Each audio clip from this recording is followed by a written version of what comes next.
He is the man of the house. He is powerful. But on the other hand, women are seen as meek and powerless, where they don't have access to the assets, to the finances within the families, which is happening in most of the families. One could say that it's accompanied by cultural beliefs that I wouldn't go not triggering that man because you are a man. So that is not true because Jennifer's police station, I'm sorry, okay, mention it. Our parents have taught us to bow down to the man, even under impossible circumstances. And now he believes that he has the right to reprimand the woman in the most inhuman way. He believes that And even the station commander himself, how gender conscious is he? What are the chances that he would also side with the victim and would take August? Niki chaba bolela ka yona taba because niki chushedi mo motho an rape. No, only 50 something years old. There's a case that I know about of a young girl who was raped, but everyone was following on the history of the mother. There's a police station, Ramasimula. I'm from Ramasimula, by the way. There's a police station, but if I can tell you, if you go there at night, you'll find the gates locked. I said women need to be empowered. Women need to be financially empowered. I'm still saying. I think they must grow up knowing that no is a no and understanding that violence is violence. But we continue to work hard to put them behind bars. And we acknowledge people need water and shelter, but they might not be able to get into those houses if we don't address this particular issue. Well, good morning, ladies and gentlemen, and thank you so much for that beautiful introduction. My task here, it's very short and brief. I'll be facilitating the dialogue that we're about to have today.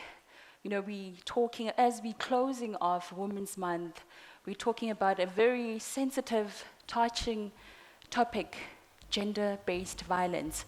And that is violence that is directed to an individual by a person of the opposite gender.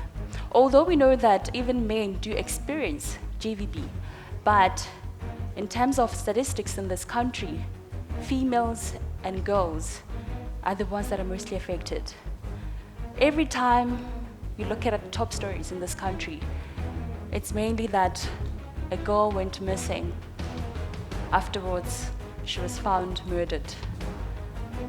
It's always about a woman who was murdered by their intimate partner, a girl child that was never found, went to school but never came back home.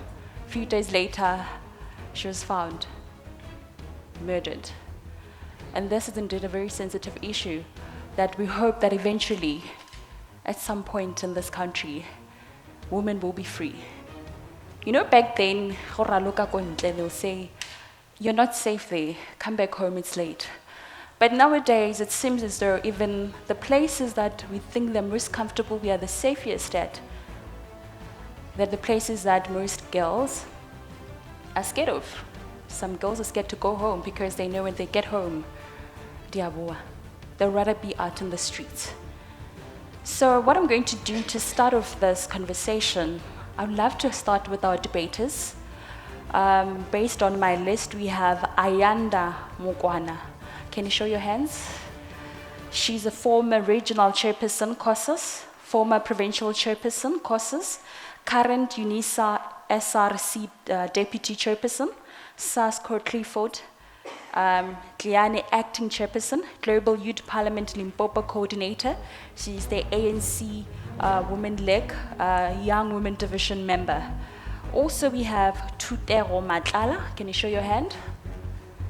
TUT, Public Relations graduate, National Diploma, Higher Certificate in Project Management, Higher Certificate Plant Production, founder and director of Masesedi Farming Projects, Methodist Wesley Gold member. Freddy Choma, can you show your hand? Makuru Tamara, LGBTIQ activist, peer counselor at St. Rita's Hospital, and as a matriculant. Lonia Masimula, nurse, motivational speaker, and community activist. Finally, Doobsie Matenche. Hopefully I pronounced your surname correct. She's a student at Moregu Secondary. So what I would love is to break the ice from our debaters, just to share your perspective, your view, your understanding of GBV violence. I would love for Freddy Choma to start for us. I think I'm gonna be short because I'll be focusing on transgender women. And Mama Mole was talking about women, and forgetting about transgender. We do have transgender women who are also violated. So in my understanding, GBV means torture, means traumatizing, means death to me. And yeah, that's all I can say for now. Good morning to everyone. My name is Matenche Doobsie, as I've been introduced already. So, GBV is a very sensitive topic to me. I believe that it is rooted in misogyny and patriarchy. I believe that is rooted, as Mama has said, it is rooted in jealousy and hatred for women. There's nothing more to it. You cannot beat up a woman until death if you really love her. And I just believe that it's just plain hatred directed to women. And yeah, that's all I can say for now. All right, thank you so much. We'll continuously go back to our debaters just to get their views and perspective. What is going to happen right now? I'm going to call our speech makers one by one. First, I'll call a speech maker. They'll come here and sit here and do their presentation. After they've done the presentation, we'll get the views from our panel. I'm going to introduce them as to who they are. And then afterwards, we'll go back to our debaters based on what the speech maker was really talking about, because some will take a certain direction. The debaters will give us their view. In introducing our panel members, we have Margaret Moropa, advocate at Polokwane and Joburg Society of Advocates, UNISA LLM student, UNISA LLB graduate, Univen social work graduate, and entrepreneur. Margaret, can you show by hand? We also have Constable Manamela from the provincial office. She's from our SAPS. We also have Nkopodi Mohoma. He's from GCIS. Those are our panel members. We'll be constantly diverting to them to get their views and perspective based on what our speech maker will be talking about. So the first speech maker that I would love to call forward is Michael Marapa, who is a professional chef, cashier, and a transgender woman. Ladies and gentlemen, can we give Michael a round of applause as they come forward?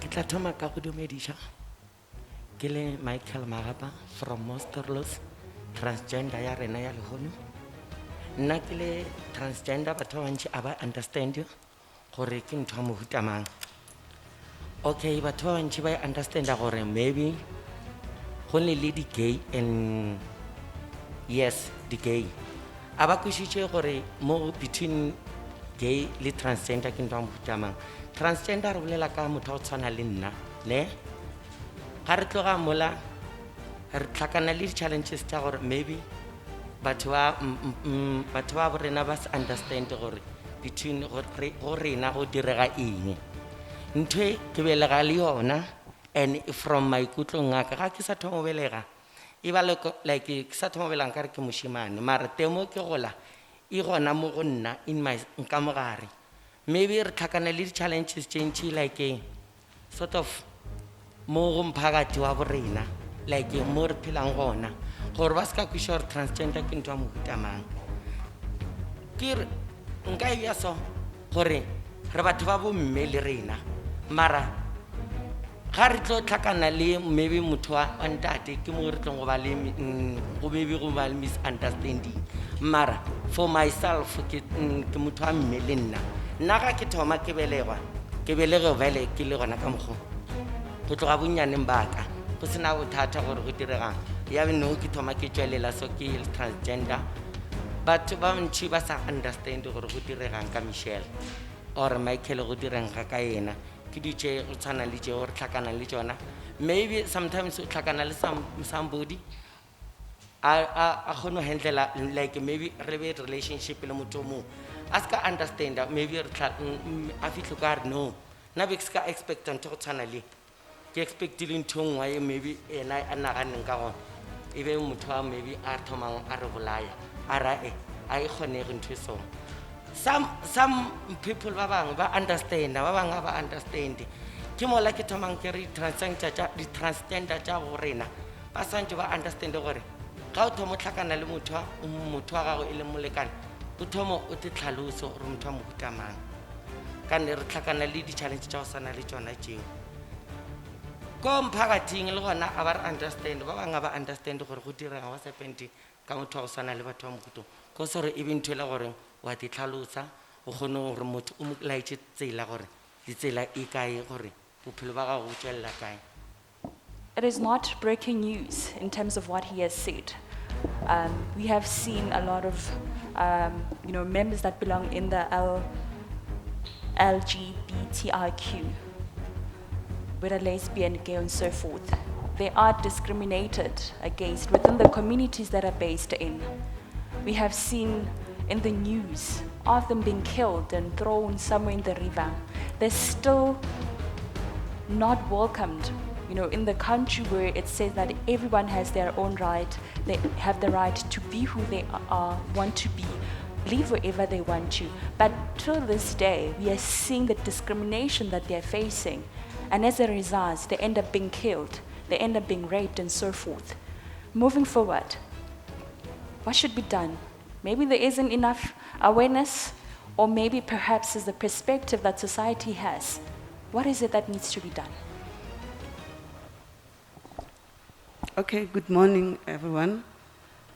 I think from the legal point of view and from the Constitution, the Chapter 2 of the Constitution gives us South Africans our rights, our legal rights. Whether you are transgender, as she is mentioning right now, we have equal rights. She is having right to life. She must live like any other person. She mustn't be discriminated just because she is belonging to the gender which I don't belong to or you don't belong to. When we start everything, I had this thing that really I think even among the panelists or whoever is participating, we should have been having 50% men and 50% women. Then this was going to be an extreme fruitful dialogue. We'll hear from the men's perspective. What is it that is within you that we really don't understand? Because some of the actions which we see, not to all, okay, understand me very well, not all the men, but most of the men who are doing that, what is it that is driving them? I'm a woman. I cannot know what is driving a man. But if among the panelists, we were having at least this 50% men being here, answering the questions that we have as women, I think at the end of the day, we were going to have a very fruitful conversation. But from my sister there, what I would love to say is the Constitution protects all of us. But the mere fact that you were born, you were protected by this Constitution. It's just that the problem is implementation. Because the Constitution is there as a document, and if ourselves down there we don't do as it's saying, it becomes a useful, important document. Thank you. Good morning. Of course, a lot of questions will be directed to us somehow as the police. I know it's coming. But for now, violence is violence. There's no justification of whatsoever. Whatever that you believe in or you are against, there's no justification for violence. So for us is doing our job and getting the perpetrators and making sure that they face the full might of the law. But I can say, of course, it's a societal problem. I mean, before, most of the crimes that are happening considering gender-based violence are hard to police for us because remember the time when they are reported to us, they've already been committed. And then we come to a crime scene instead of coming to prevent the crime.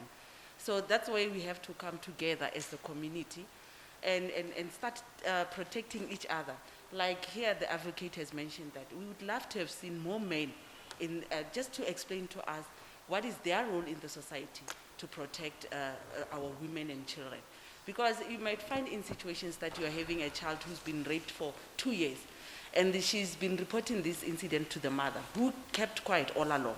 For us, by the time the crime is being reported to us, it's too late. There's been a lot of damage. So that's where we need to come together as a society, community leaders, religious groups, everyone, just to come together and try to find out what is the root cause of this gender-based violence. Thank you.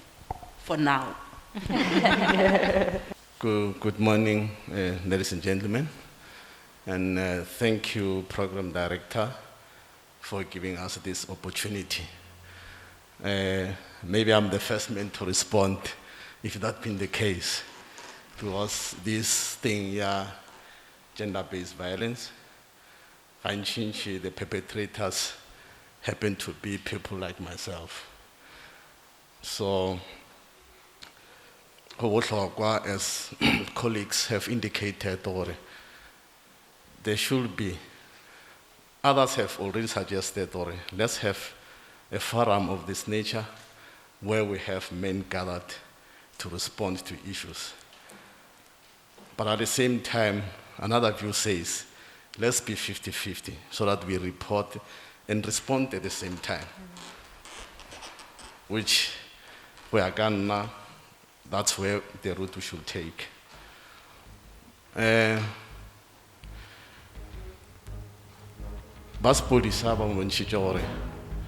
This thing is a societal issue. It begins at home. That's where people should change their mind and attitude. The issue of transgender, example because in our tradition as blacks, but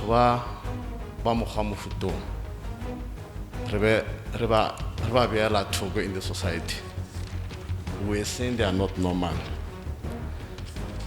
At the worst scenario, they get killed for simply behaving like Michelle was explaining, because we don't have, I will say, culturally, won't entertain their feelings, won't ask them how do they feel. Very abnormal, so it's not like us. To us, at that time, a woman should be a woman as we project that as a female, and a man should be a man. So we're not actually taking those people as human beings, like you'll talk about albinos. So they were badly treated. But when society develops, like advocate has said, we have a constitution which we adopted as South Africans. Very nicely. The best amongst the best as they project it throughout the world. Mari, we just take the constitution, just the document for compliance, if for lack of better word. We don't implement what the constitution says on daily basis. Now sometimes can I live feeling those guys who do these bad things, I don't think they are normal. I mean, Councillor Maisela, in her welcoming remarks, he gave a scenario where a baby was raped. I'm thinking the practicality part of it, because as a man, if you have that feeling, yeah, or you want to make love to a woman, I don't think you will have a feeling of making love to a child. The feeling that I know, that I do have as a man, it's a feeling to have love with a woman, and it can't be a child. Because if you check the practicality part of it, to me, it's impossible. So if a man of my age and caliber, o ya go ngwana wa leleiri, o dira se lore, it's unspeakable. It's very senseless. There's one thing that Mr. Mokgoma really touched on that one would say it's one of the reasons that women are finding themselves in the situation that they are. One would say it's economic violence or abuse, where the man is labeled as the provider. He is the man of the house. He is powerful. But on the other hand, women are seen as meek and powerless, where they don't have access to the assets, to the finances within the families, which is happening in most of the families. One could say that it's accompanied by cultural beliefs that a man is a man in this family, he's the sole provider, and it ends there. Where you find situations that women are not allowed to go to work. They say, this man is the one that will provide for you. And most women who are in such abusive situation, one of the reasons they'll give is that, where will I go? I don't have anything. But I would love to throw this to our debaters in terms of cultural beliefs. Do you think we can still change that? The cultural beliefs within our communities as to this is a man's role, this is a woman's role? Or maybe if that is changed, if women now have power themselves, they'll not have to succumb to such situations because they know that they have the power. They can exit and start their lives elsewhere. Is that possible? Or perhaps we're fighting a losing battle. Cultural beliefs will stay as they are. Doobsie?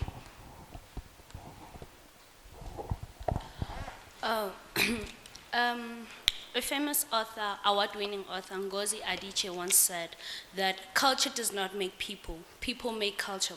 And if the full humanity of a woman is not part of our culture, then we can and we must make it. So I believe that because culture is made by people, the culture that we were raised with to believe that a man is above us and we're beneath him can also be changed because it is influenced by our own actions. So anything that we get taught at home and we're raised to hold and to cherish and to respect throughout our entire lives can also be applicable to this kind of situation. So culture can still be changed.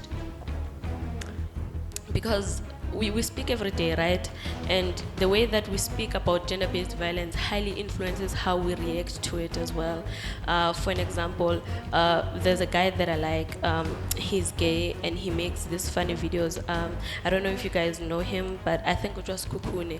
Orata go tipija maoje. So Maloba, he made a video and he was acting as a teacher in class, and he had said in the video, and by the way, before I begin, I would like to give a trigger warning for everyone that is here that the language that we'll be speaking with today is extremely triggering, and I do sincerely apologize. And yeah, anyway, Maro Jeso made a video, and in the video he said to Elena in his class, right, Smang dula gabotse ka mokgwa o dutjeng ka gona ish gape nna gore ko shabose, something along those lines. And I said to him that, look man, we are facing a very serious issue of gender-based violence, and the statistics by the Department of Education in Gauteng of 23,000 learners that have fallen pregnant in just 1 year were extremely worrying, right? And you have this person that has such influence on the community that is just speaking so recklessly about violence and sex on children. And I was saying to him that the way that you're speaking about it, right, you're a funny guy and you're making a joke about this violation on learners by teachers. It's dangerous because people are seeing that video and they are desensitized when we eventually speak of a teacher raping a student or a learner because, well, it happens all the time. Everyone is not angered, is not saddened. It's almost like, what can we do at this point? It's a cultural thing that has been taught to say that you can make fun about rape. You know, even with comrades, when people would say someone has been suspended or has been done something politically that would disable them from earning an income, they'd say, well, that person was extremely molested. What do you mean? You cannot just use molestation, rape, and those terms so easily. We have reduced these terms to just nothingness, and by extension, we have reduced women to nothingness as well. And Councillor, when you were speaking earlier, you said that men can get any women that they want, right? You're saying that, well, if you can get another woman to sleep with, why would you bother raping? Speaking of language, that is extremely dangerous language, because first of all, when we speak of people like R. Kelly, you know, I believe I can fly. He has raped many young people. We speak of people like Sjava, Kumbulu Mama. Sjava has been accused of rape by Lady Zama. We speak of many famous and powerful men that have capacity to do anything to anyone, that are raping and sometimes killing women, right? And people would say, why would he come to you? He's a celeb. Why would, wena, who are you? You understand? I'm getting upset. But that is very dangerous language, because rape is about power. It's about, I can get you. I don't care if I'm a minister, I'm a president, I'm a celeb. I can get you. I can get you and you and you. It's not about, I have a wife, I have a girlfriend, because even men with wives rape in the same way that a stepfather could rape a child married to their mother. The language that we're using is desensitizing us and making us unable to fight those things, because we're not careful about how we are saying things, and by an extension, we're creating an environment where there's nothing to fight for. People are not seeing the point to fight for gender-based violence, because what is there to fight for really? Because it is a culture, you understand? We can certainly work around that. And yeah, thank you, Chairperson. That's my input. I think question how are we fighting and losing what cattle and stuff? Actually, we are not, because I think the gender roles. I think men are being fooled by these gender roles. You have to walk a certain way, you have to speak a certain way, you have to behave a certain way amongst women. And I've been taught by you are a man, so those gender roles,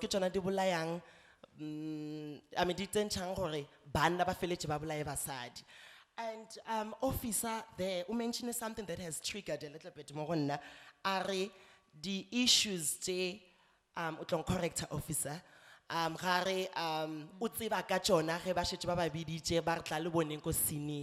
That is absolutely not true, because as an LGBTI activist, and also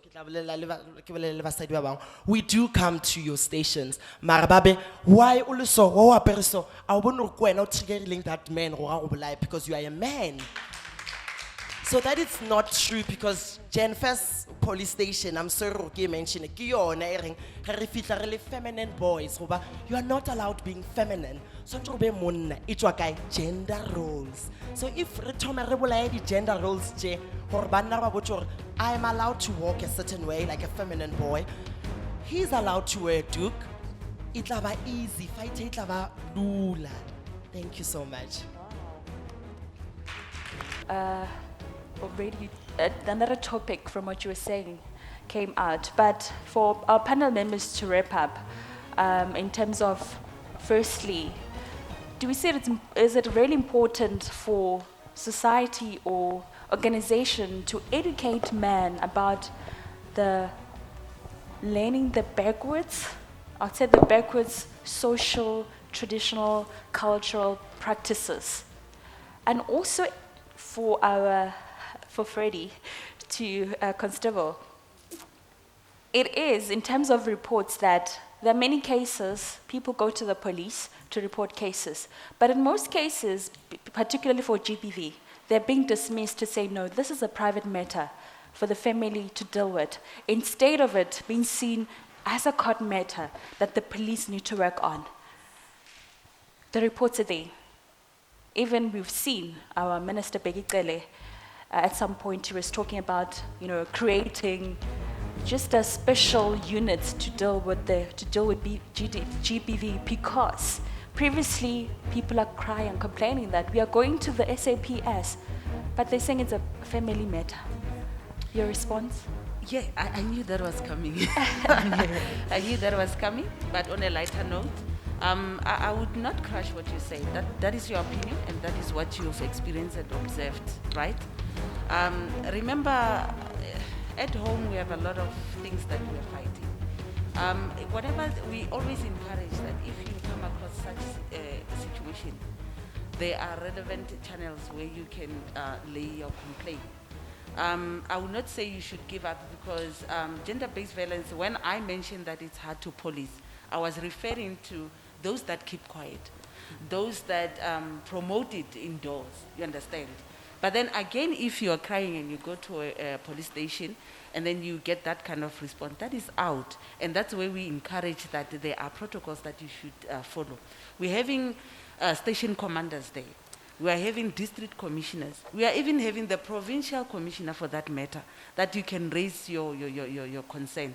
There is no way that is allowed or a rereki family matter. There is no such thing, because the next thing, how well amrao kayo not that family matter. You are being murdered, you are being raped, you are being all this. So we are saying, like